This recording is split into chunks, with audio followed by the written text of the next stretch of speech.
Selamat sore, kali ini kebetulan kami dalam kunjungan kerja ke Queen's University Belfast.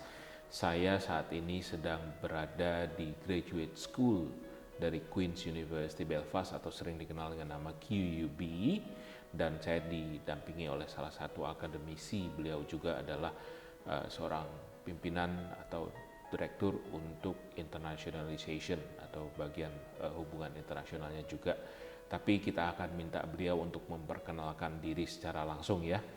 Hi Aisling, how are you? Hi, I'm good, thank you. Thank you for having us today. You're very welcome. Your presentation just now been very interesting. Could you introduce yourself to our friends in Indonesia? Sure, no problem.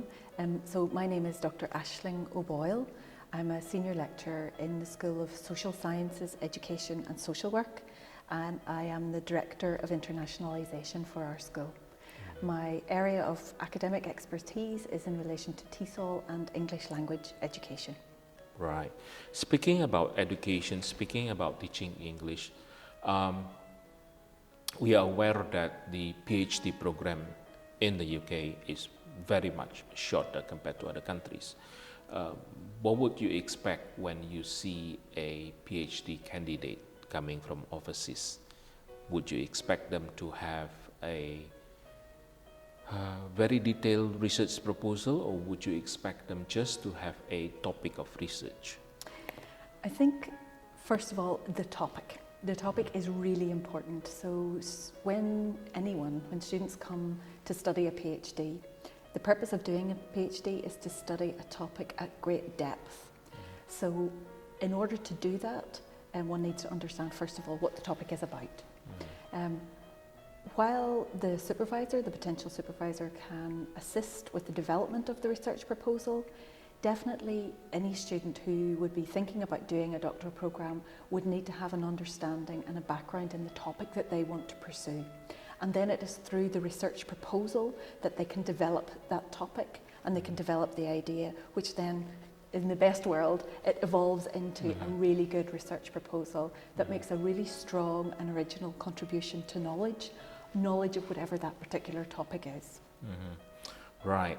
And in one particular issues, I don't think everyone would understand why a PhD in the UK, for someone who wants to do PhD in the UK, they should have a very strong research proposals.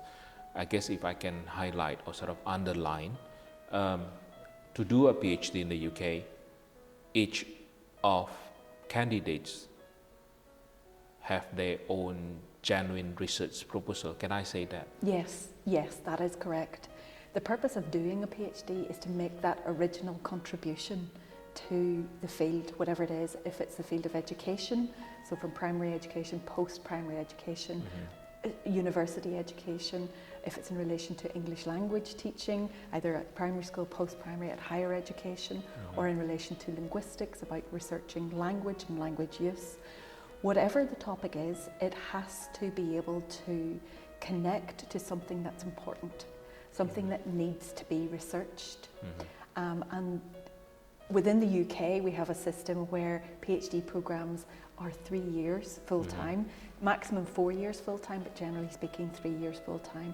So it's really important that when students apply to a university, they have a good, strong research proposal as part of the application process. So they've thought very clearly about what their topic is going to be, they've read about what their topic is about, they've been able to synthesise that in the writing in their proposal. They're able to show that they have knowledge of the topic in the research proposal.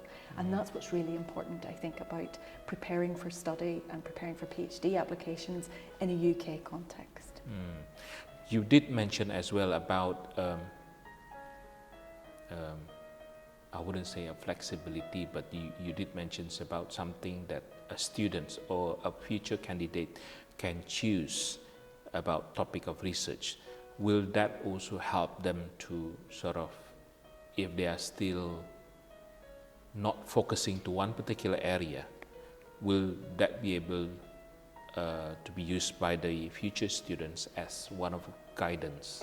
Yes, I think very often research proposals, the first draft of a research proposal has an idea, and sometimes that idea is not very clearly developed, or it's not very clearly operationalized through a particular methodology.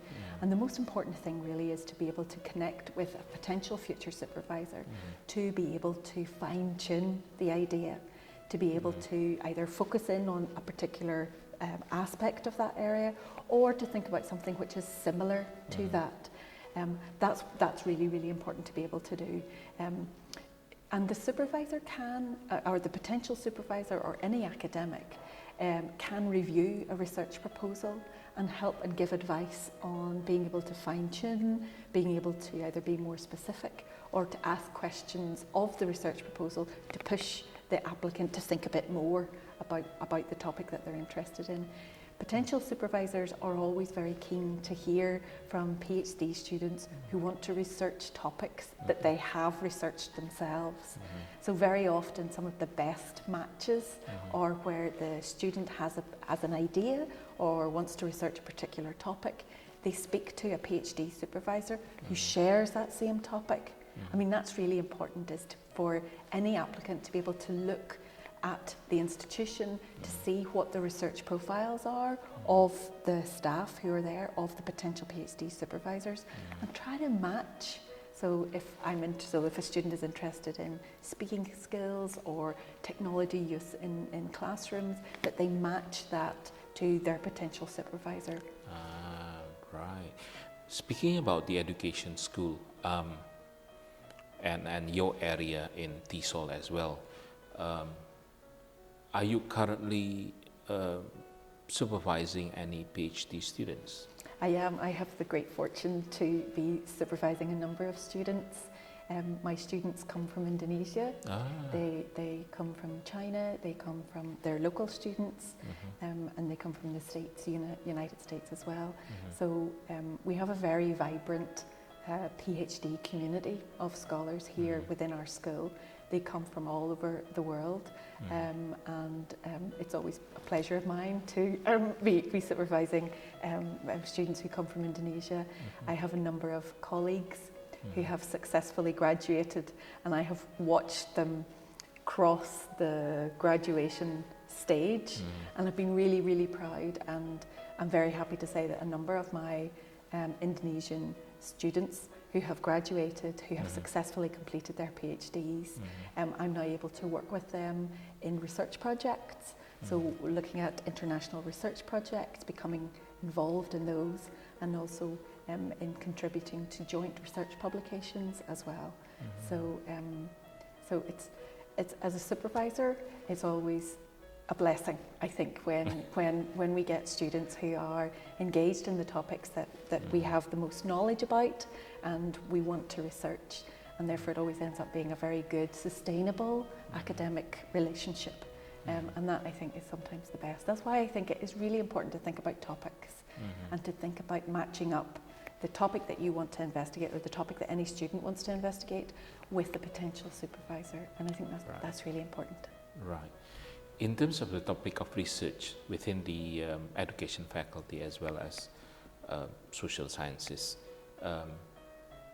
would you be able to mention some of the topic research that is currently available? Sure. We are really fortunate in that we have quite a large staff who are looking at education really across the lifespan. So we have colleagues in our schools, the School of Social Sciences, Education and Social Work, who conduct research in relation to early years. So that's very young children starting off in school. We have colleagues who research primary level of education, and that can be across all topics: science education, language education, arts, you name it, and they do it. In post-primary education, we have colleagues who conduct research in language learning, in maths, in relation to gender. So plenty of our colleagues are researching key areas in relation to school-based education. We also have a number of colleagues who focus on higher education. So looking at the kind of education that students experience at universities, but also in relation to the kind of experiences that lecturers have and the kind of topics that they want to pursue in relation to scholarship, in relation to internationalisation, in relation to the ethos of a university, in relation to leadership in educational contexts. So we have a really wide range of colleagues who research on the topics of education throughout the lifespan. Thinking about education not only through the lifespan, but also on particular themes or special interests. So we would have colleagues who research rights-based education. So they're very much focused on children's rights. We also have colleagues who are interested in special educational needs. We would also have colleagues who are interested in more social aspects, looking at language education in society, or looking at societal approaches to broader themes in education around inequalities, around diversity, around gender. So we kind of cover across. Sorry. It's actually quite a lot of aspects that you're covering within the PhD program, yeah? That's right, yeah. That include on the master program as well, correct? That's right, we do have a wide range of master's programs. So those master's programs map onto some of those topics that I mentioned around children's rights, educational leadership, inclusion and special educational needs. And then also we have our TESOL and applied linguistics programs as well. I see, right. Do you have any top tips for future students who is thinking about doing PhD at Queen's University Belfast?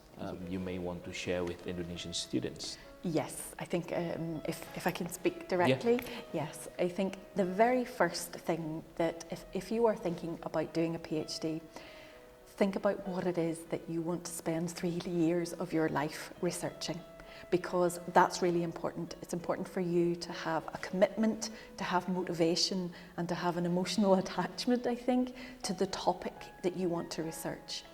PhD research can be very difficult, and it certainly can, and it certainly does, involve sustained engagement over a number of years.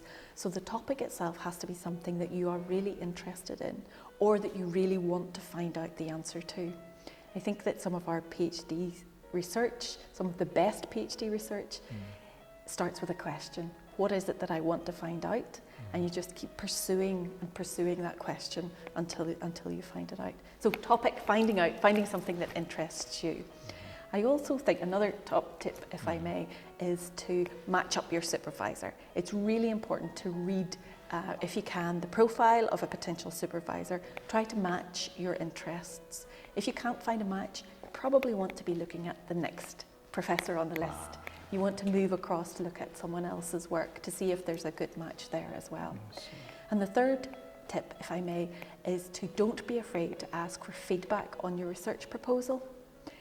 Sometimes it's a gift for an academic to receive a proposal that's a really, really good idea, and the person is willing then to work with the supervisor to improve that and to fine-tune and to add some detail to it. So don't be afraid to ask for feedback, I think is the third tip.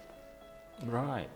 Well, thank you so much. You're very welcome. Thank you for having us, and thank you for the sharing that you just shared to everyone. I'm sure they'll find it very useful. I hope so. Thank you. Thank you. Demikian bincang-bincang kita kali ini. Nantikan video kami selanjutnya dengan fakultas lain dari Queen's University Belfast. Terima kasih, sampai jumpa di video kami selanjutnya.